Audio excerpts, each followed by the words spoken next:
세상에 존재하는 모든 아름다운 것들, 황홀한 것들, 사랑을 주고 싶은 것들을 가리키는 말은 언제나 부족하다. 몰랐던 마음, 잊었던 기억, 사랑과 사랑밖을 아우르는 우리의 거의 모든 말들. 너무 한낮의 연애, 경의의 마음, 오직 한 사람의 차지로 큰 사랑을 받으며 한국 문학을 대표하는 작가로 자리매김한 김금희 소설가가 데뷔 11년 만에 첫 산문집을 펴낸다. 오랜 기다림 끝에 출간되는 김금희의 첫 산문집은 데뷔 직후 발표한 글부터 올봄 웹진 주간 문학동네에 연재한 글 중에서 총 42편을 뽑아 한 권으로 묶었다.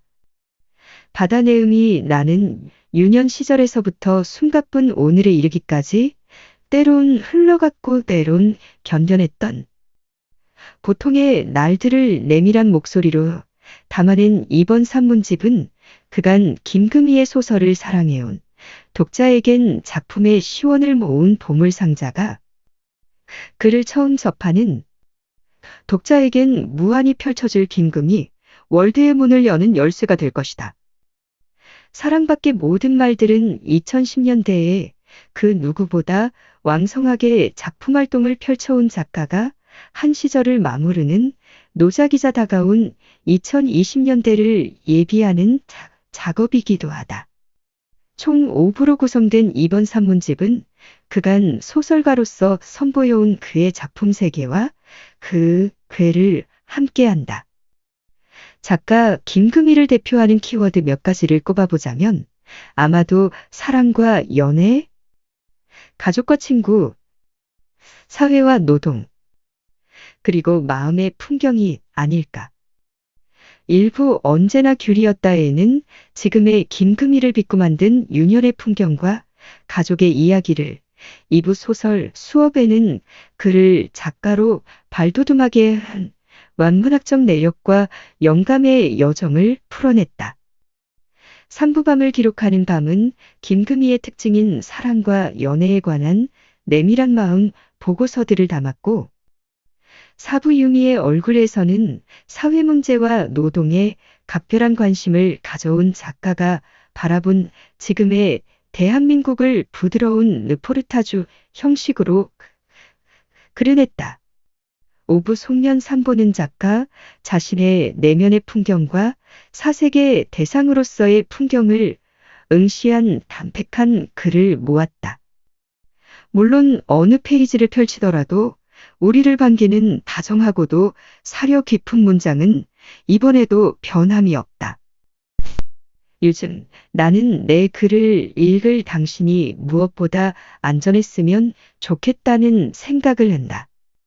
때로는 이 글들이 불러일으킬 당신의 어떤 기억과 마음으로부터도 서문 중에서 타고난 기억력과 독보적인 발견력으로 길어올린 나도 몰랐던 내 마음과 나는 잊었던 내 기억.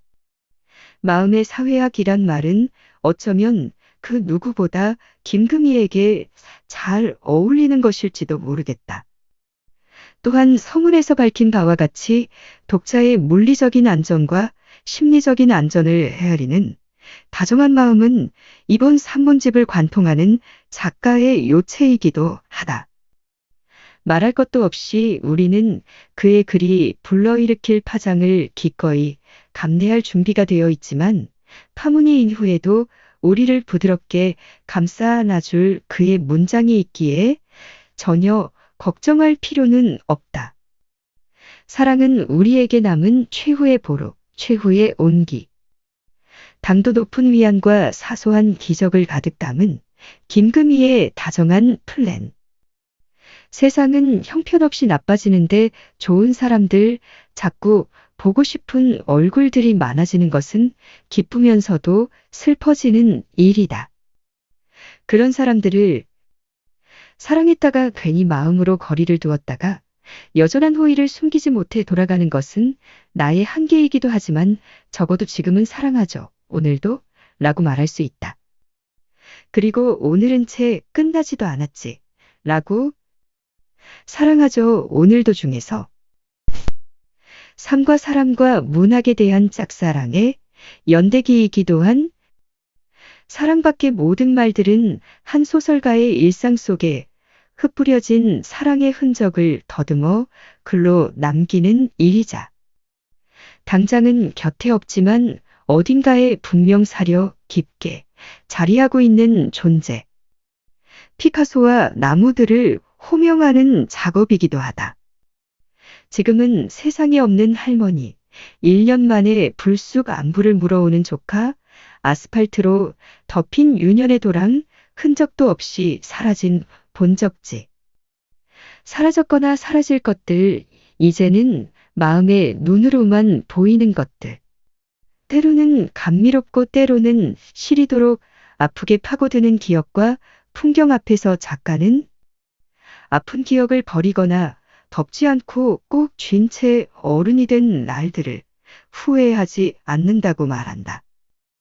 아프다고 손에서 놓았다면 삶의 그늘과 그 밖을 구분할 힘도 갖추지 못했을 것. 서문이라고도. 그래서일까? 기미의 기미조차 포착해 빛나는 삶의 의미를 녹여낸 그의 글은 활자 위에서 믿을 수 없을 만큼 생생한 시공간을 일으켜 세우고 그것은 더할 나위 없는 위로와 힘이 되어 독자에게 다가간다.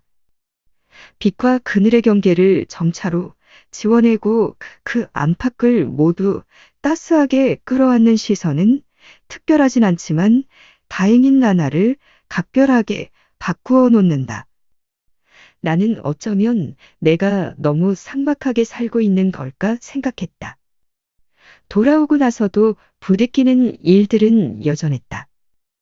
하지만 그 사이사이 실제로 본 적은 없지만 알고는 있는 그 놀랍도록 크고 아름다운 나무를 떠올리려고 노력했다. 그것은 동시에 피카소에 대해 생각하는 일, 지금 당장은 곁에 없지만 어딘가에 분명 사려 깊게 자리하고 있는 존재들에 대해 믿는 일이었다. 피카소와 나무 중에서 세상과 세상을 마음과 마음을 말과 말을 잇는 사람 김금희.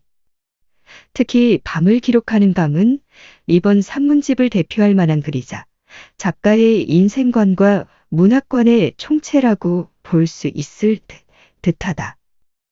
작가는 특유의 진지함을 손에 쥐고 눈앞과 마음의 풍경이 그리 되기까지 나에게서 너에게까지 한낮에서 한밤까지 연속과 연결을 모티브로 이야기를 확장해 간다. 그리하여 덩그러니 쓰인 한 문장은 그 하나 이외에 언제라도 연속될 문장들이 있음을 지시하지 않는가 하는 문장이 어떤 밤과 어떤 밤들은 서로 이어진다. 현실에서 종결된 관계, 그렇게 해서 더 이상 곁에 없는 사람과 사람은 어디에서 만나는지 궁금하다. 거기에는 전혀 예상하지 못한 것이 있어 현실의 부재를 뛰어넘어 이어질 여지가 있는지 알고 싶다고 말하는 대목에 이르면 이는 일상이 곧 소설론이자 문학적 자서전이 되는 경이로운 전환이 일어난다. 열심히 사랑하고 어렵게 이별했으며 또다시 사랑을 기다리지만 어쩌면 오지 않을 수도 있다는 두려움을 우리 모두 공유하고 있다는 사실을.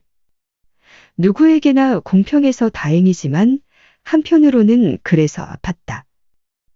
연애 이야기를 듣는 밤 중에서 그 누구보다 마음의 운동을, 마음의 메커니즘을 잘 아는 김금희는 세상에 존재하는 모든 아름다운 것들, 황홀한 것들, 사랑을 주고 싶은 것들을 가리키는 말은 언제나 부족하다고 말한다. 어쩌면 사랑을 말하는 것도 사랑 밖을 말하는 것도 그것을 모두 담아내기엔 언제나 부족할지도 모르겠다. 그럼에도 적어도 지금은 내가 알지 못하지만 분명히 거기에 있는 상태를 지시하고 기록하는 것. 제대로 전달될지 알 수 없고 받더라도 회신이 올지 알 수 없는 편지, 사랑밖에 모든 말일지라도 그 어쩐지 슬프고 두렵고 가냘프고 불안정한 대화만이 우리가 만들 수 있는 최선의 해피 엔딩이 되리라. 우리의 해피엔딩은 믿음을 잃지 않는 것이 중요하다고도 그는 덧붙인다.